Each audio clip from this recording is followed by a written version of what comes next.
Welcome to the Banker Lamp. Please enjoy the video.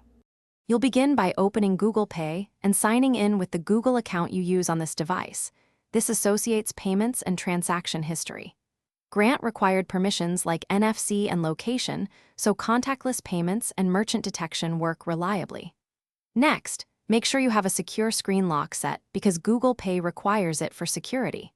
Once done, tap Add a Payment Method and choose Card or Bank. This gets you into the actual setup, not just preparing the phone.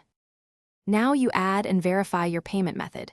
Either scan the card with your camera or type the number manually, then confirm billing details so transactions match.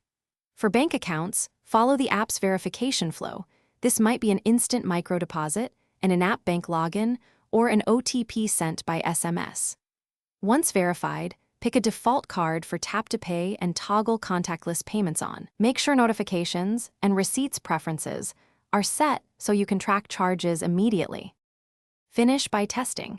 Make a small contactless purchase or ask a clerk to simulate a terminal so you can tap and confirm a charge.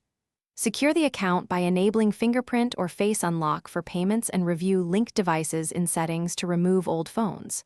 If the tap fails, first restart NFC and the phone, then check the card's status in the app and re-add it if needed. If problems persist, contact your bank.